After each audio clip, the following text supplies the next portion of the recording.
अस्सलाम वालेकुम दोस्तों, आज बात कर रहे हैं हम थ्री इडियट्स फ़िल्म के बारे में। आप में से तकरीबन हर किसी ने ही देखी है, लेकिन हम इसे अलग तरह से एनालाइज़ करेंगे, इसका तज्ज़िया करेंगे। तो सबसे पहले बात करते हैं चतुर की, चतुर रामलिंगम। उसकी और रेंचो की शर्त लगी थी कि वो 10 साल के बाद आएगा, या यूँ कह लीजिए कि उसने ख़ुद कहा था कि वो 10 साल के बाद आएगा, दोबारा मिलेगा, देखेंगे कि कौन कितना ज़्यादा सक्सेसफुल है। लेकिन आपने ये नोट किया कि वो 5 साल बाद ही वापस आ गया था, ये देखने कि कौन किस मुकाम पर पहुंचा है। उसकी वजह ये है कि चतुर को लगा कि मैंने जो 5 साल में हासिल कर लिया है अपनी काबिलियत के बलबूते पर, या रट्टा कह लें, जो भी कह लें, रेंचो वो कभी भी हासिल नहीं कर सकता। और अब तक तो उसने बिल्कुल भी हासिल नहीं किया होगा 5 साल में। चतुर के पास गाड़ी थी अच्छी, बंगला, घर, बीवी, बच्चे, सब कुछ था उसके पास, एक अच्छी नौकरी। इसलिए वो 5 साल बाद ही वापस आ गया, ये देखना है कि रेंचो कहाँ तक पहुँचा है। अगर हकीकी ज़िंदगी में इसको देखा जाए तो रेंचो कभी भी किसी मकाम पर नहीं पहुँचने वाला था। और चतुर अपने रट्टे की वजह से कह लें, एक अच्छी जॉब, घर, गाड़ी, हर एक चीज़ उसको मिल गई। वजह यह है कि ज़माने के हिसाब से चलना पड़ता है। अगर नौकरी करनी है तो अच्छे मार्क्स लाने पड़ेंगे, वरना नौकरी नहीं मिलेगी। दूसरा किरदार जिसके बारे में शायद ही हम में से कभी किसी ने सोचा हो या उसको इतनी तवज्जो दी हो, कभी हमने ये सोचा भी नहीं कि उस पर क्या गुजरी, उसकी फीलिंग्स क्या थी। उसका नाम है सुहास। आपको याद करके हंसी ज़रूर आ रही होगी। अगर उसकी ज़िंदगी देखी जाए तो वो अमेरिका में मेरे ख्याल में जॉब करता था। उसे प्रिया पसंद आई तो वो उससे शादी करने आ गया। प्रिया से वो शादी कर रहा था, प्रिया को रेंचो पसंद आ गया। रेंचो ने बताया कि सुहास के लिए life profit and loss statement है, तो प्रिया के लिए सुहास सही नहीं है। प्रिया सुहास को छोड़ देती है और रेंचो से प्यार करने लग जाती है। रेंचो अपनी डिग्री कंप्लीट होने के बाद गायब हो जाता है, प्रिया को धोखा देकर चला जाता है। 5 साल वो उससे दूर रहता है। जब चतुर आता है तो फिर वो उसे जाकर ढूंढते हैं। इस बीच आपने ये नोटिस नहीं किया कि सुहास ने तब भी किसी और से शादी नहीं की, वो फिर भी प्रिया के लिए वेट करता रहा। और 5 साल बाद प्रिया आखिर तंग आकर के रेंचो अब वापस नहीं आने वाला, फिर से सुहास से शादी करने वाली थी। सुहास ने फिर भी उसको एक्सेप्ट किया।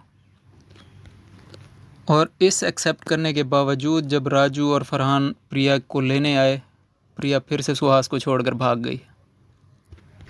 सुहास के लिए अगर life profit and loss statement होती तो वो कभी भी इतना वेट नहीं करता प्रिया के लिए। उसने 5 साल में किसी ना किसी और से शादी कर ली होती, लेकिन उसने वेट किया और फिर भी धोखा खाया। हम में से बहुत से लोग अपनी ज़िंदगी में सुहास जैसा ही किरदार हैं, हमेशा धोखा खाते रहते हैं। हमें कोई ठीक से समझ नहीं पाता। कभी लोग ये नहीं सोचेंगे कि सुहास की फीलिंग्स क्या थी, उस पर क्या गुजरी 2-2 बार एक ही जगह से धोखा खाने के बाद। और फिर भी लोग उसे ही बुरा समझते हैं कि वो लालची है। हाँ, उसे पैसे की परवाह है, कदर है, इस वजह से लोग उसे गलत समझते हैं। तीसरा किरदार अगर देखा जाए तो प्रिंसिपल का, वीरू सहस्त्रबुद्धे। उसके बेटे ने उसके दिए हुए प्रेशर की वजह से ट्रेन से कूदकर जान दे दी, और उसे इतनी भी परवाह नहीं हुई। वो उसी अगले दिन उसने आकर कॉलेज में लेक्चर शुरू कर दिया। और इस चीज़ का बदला वो आने वाली हर नस्ल से लेता रहा कि उसके बेटे ने जान दे दिया, तुम लोग क्यों नहीं कर सकते ये। और मैं अगले दिन ही कॉलेज में आकर लेक्चर देता हूँ, तो तुम लोग क्या बहाना कर रहे हो कि आज ये था, आज वो था। समझ उसे फिर भी नहीं आई।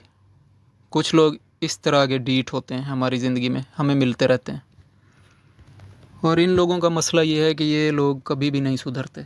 जिस बात पर अड़े हुए हैं, बस अपनी बात को सही मानना है, बाकी सारी दुनिया चाहे जो भी करती रहे, इनको कोई फ़र्क नहीं पड़ता। चौथा किरदार है फरहान। माँ बाप के दिए हुए प्रेशर के मुताबिक जॉब करनी है, अच्छे मार्क्स लाने हैं, जो माँ बाप बोलें वही करना है। हम में से अक्सर लोग यही कर रहे हैं और हमारी सारी ज़िंदगी वही जॉब करते गुजर जाती है। वो तो फिल्म थी, चलो वो अपनी मर्ज़ी से फ़ोटोग्राफ़र बन गया, लेकिन हकीकी ज़िंदगी में आपको वही जॉब ही करनी पड़ेगी। राजू, गुर्बत का पिसा हुआ। प्रेशर, या तो ऐसे लोग ख़ुदकुशी कर जाते हैं या फिर कहीं ना कहीं मजदूरियाँ वगैरह, या गैर मुल्क निकल जाते हैं। मिडिल क्लास ज़िंदगी, या मिडिल क्लास से भी नीचे की ज़िंदगी। चलो वो तो फिल्म थी, उसे एक अच्छी नौकरी मिल गई। उसके बाद बात करते हैं रेंचो की। अगर मेरे हिसाब से देखा जाए तो वो तो चलो फिल्म थी, वो अच्छा एक साइंसदान बन गया, लोग उसके पीछे भाग रहे हैं उसको ढूंढने के लिए। लेकिन अगर असल ज़िंदगी में देखो तो जो बंदा कॉलेज में अपनी पढ़ाई में दिलचस्पी नहीं ले रहा, वो आखिर में या तो स्कूल टीचर बनेगा या फिर कोई नौकरी करता ही मिलेगा आपको, छोटी मोटी मजदूरी या ऐसा कुछ। ऐसे लोगों का ज़िंदगी में कोई स्कोप नहीं है। बाकी फ़िल्म को अगर आप सच मानते हैं तो फिर रेंचो हकीकत है। अगर प्रिया की बात करें तो वो जैसे लड़कियां होती हैं नॉर्मली, सुहास मिल गया तो उससे शादी, रेंचो आ गया तो उससे शादी, रेंचो फिर धोखा दे गया तो फिर सुहास से शादी, फिर अगर रेंचो वापस आता है तो सुहास को फिर धोखा देकर फिर रेंचो से शादी। लड़कियां। आप बताइए आपको ये तज्जिया कैसा लगा, और सुहास के बारे में आपने कभी ऐसे सोचा था या नहीं?